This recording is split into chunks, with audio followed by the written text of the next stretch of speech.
First India news देख रहे हैं आप और आपके साथ मैं हूं आयुषी महर्षि। भजनलाल सरकार के ड्रीम प्रोजेक्ट संशोधित पीकेसी ईआरसीपी के तहत कोटा और बूंदी को जोड़ने वाले चंबल एक्वाडक्ट का काम तेजी से चल रहा है। जल संसाधन मंत्री सुरेश रावत ने ग्राउंड जीरो पर जाकर प्रोजेक्ट का निरीक्षण किया। प्रोजेक्ट में क्या कुछ खास है और कब तक पूरा होगा, जानने के लिए देखिए फर्स्ट इंडिया न्यूज की ये खास रिपोर्ट। संशोधित पार्वती काली सिंध चंबल पीकेसी लिंक परियोजना मिशन मोड पर आगे बढ़ रही है। नवनेरा बैराज के रूप में परियोजना का हार्ट पहले से ही तैयार हो चुका है और अब चंबल एक्वाडक्ट के रूप में रीढ़ की हड्डी तैयार हो रही है। चंबल नदी पर 2.3 किलोमीटर लंबाई में एक्वाडक्ट का निर्माण किया जा रहा है, जो जून 2028 तक बनकर तैयार हो जाएगा। परियोजना के प्रथम चरण के पैकेज 2 के तहत तैयार होगा एक्वाडक्ट। 2330 करोड़ रुपए की लागत से एक्वाडक्ट तैयार हो रहा है। इंद्रगढ़ तहसील के ग्राम गोहाटा में निर्मित हो रहे एक्वाडक्ट की कुल लंबाई 2280 मीटर है। एक्वाडक्ट यह एक छोर में कोटा जिले की डीगो तहसील के पीपलदा समेल गांव और दूसरे छोर में बूंदी जिले के इंद्रगढ़ तहसील के गोहाटा गांव से जुड़ेगा।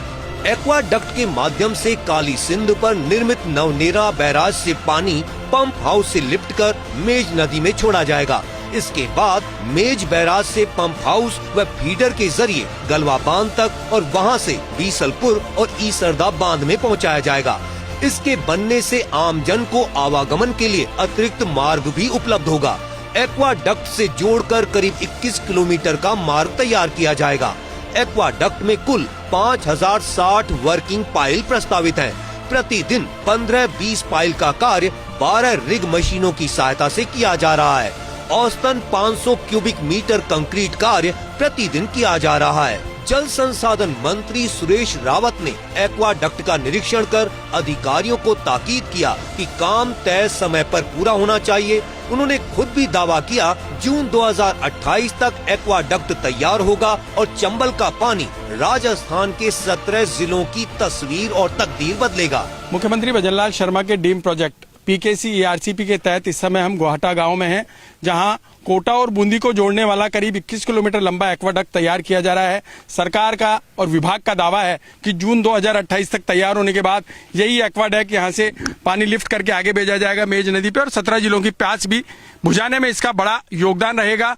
खुद ग्राउंड जीरो पर उतरे हैं जल संसाधन मंत्री सुरेश रावत, उनसे हम सीधी बात करेंगे। रावत जी, इस समय हम चंबल के प्रवाह क्षेत्र में हैं और यहाँ से करीब 3 किलोमीटर जाके चंबल काली सिंध में मिल जाएगी और इस हाथ पर अपन देखें तो कोटा में नवनेरा बैराज है, जहाँ से पानी लिफ्ट करके एक्वाडक्ट से आगे मेज नदी यानी मेज बैराज पर जाएगा। किस तरह की व्यवस्था रहेगी और कैसे भविष्य बदलेगी सरकार? देखिए, जिस नदी के प्रवाह क्षेत्र में अपन खड़े हैं, इसी नदी के ऊपर से काली सिंध और पार्वती नदी का पानी लिफ्ट करके और वहाँ पे एक्वाडक्ट बना के हम उस पार ले जाएंगे। और ये एक्वाडक्ट, जैसा कि मैंने पहले भी बताया, अपना आप में एक देश का पहला और अनोखा एक्वाडक्ट है, जिसकी लंबाई 3.25 किलोमीटर है। लागत की बात करें तो लगभग 2000 करोड़ के करीब इसकी लागत आएगी। और ये बनने के बाद जो हमारा राम जल सेतु लिंक परियोजना है, उसका ये बहुत ही अभिन्न और महत्वपूर्ण घटक है। 36 मीटर ऊंचा एक्वाडक्ट, नीचे चंबल, एक जगह से रेलवे लाइन भी गुजरेगी, ऊपर से पानी का प्रवाह दिखेगा जो लिफ्ट होकर यहाँ आ रहा है, उसके ऊपर 21 किलोमीटर की सड़क। कैसा नजारा रहेगा? देखिए, ऐसा है कि हमारे राजस्थान के यशस्वी मुख्यमंत्री आदरणीय भजनलाल जी का विजन बड़ा है, व्रत है। कोई भी बाधाएं इस परियोजना को नहीं रोक सकती। हम सब लोग लगे हैं, चाहे रेलवे लाइन को क्रॉसिंग का हो, चाहे हाईवे को क्रॉस कराने का हो, चाहे चंबल नदी के ऊपर एक्वाडक्ट बनाने का। निश्चित रूप से कोई सी भी बाधाएं होगी, हम सब मिलके उसका समाधान करेंगे। और मैं धन्यवाद देना चाहता हूं हमारे विभाग के लोगों को भी, जिन्होंने तय समय से पहले जो हमारा लैंड एक्विजिशन था वो लगभग हमारा पूरा हो चुका है और तय समय के अंदर जितनी लिमिट में जिस समय अवधि के अंदर होना चाहिए था उससे पहले ही लैंड एक्विजिशन करके मौके पर हमने काम चालू कर दिया। एक बड़ी बात यह है कि ये उस चरण का एक पार्ट है, यानी पीकेसी आरसीपी के पहले चरण के फेज 1A और 1B। 1B में रामगढ़ को भी पानी देना है, तो रामगढ़ के लिए क्या व्यवस्था रहेगी? लेकिन देखिए, राजस्थान ही नहीं, जयपुर भी पूछना चाहता है कि रामगढ़ को लेकर क्या किया जा रहा है। देखिए, निश्चित रूप से रामगढ़ के अंदर जो पानी जाएगा इस चंबल नदी के ऊपर से ही जाना है, तो ये ब्रिज बहुत ही महत्वपूर्ण है। ये बढ़ने के बाद पानी आगे जाएगा और निश्चित रूप से 2028 तक हमने राजस्थान की जनता से वादा किया है, प्रदेश की जनता से वादा किया है कि रामगढ़ के अंदर पानी पहुंचाएंगे।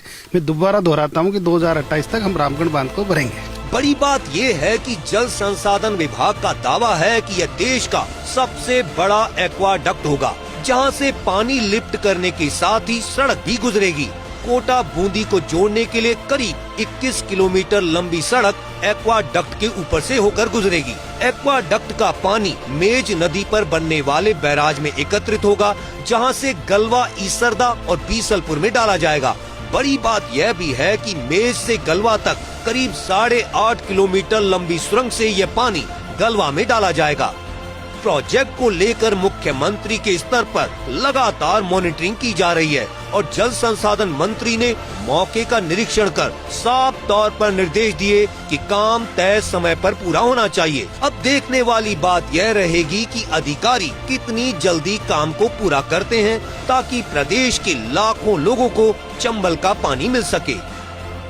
मुख्यमंत्री भजनलाल शर्मा के डीम प्रोजेक्ट संशोधित पीकेसी आरसीपी के तहत चंबल एक्वाडक्ट तैयार किया जा रहा है, जो दावा ये भी किया जा रहा है कि देश का सबसे लंबा एक्वाडक्ट है।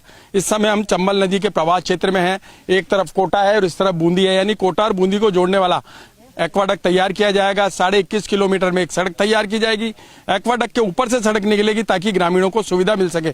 बड़ी बात यह है कि 2828 मीटर लंबा एक्वाडक्ट, 36 मीटर ऊंचाई और करीब 45 मीटर चौड़ाई का एक्वाडक्ट राजस्थान में दिखाई देगा। राजस्थान के लिए मील का पत्थर साबित होगा। बस अब इंतजार है, जो टाइमलाइन तय की गई है, जो दावा और वादा सरकार और जल संसाधन मंत्री और विभाग की तरफ से किया जा रहा है, वो कब तक पूरा हो पाता है और 17 जिलों की प्यास कब तक बुझ पाती है। कैमरामैन विनोद पुरी के साथ Vinod Singh Chauhan, First India News, Guwahati, Bundi.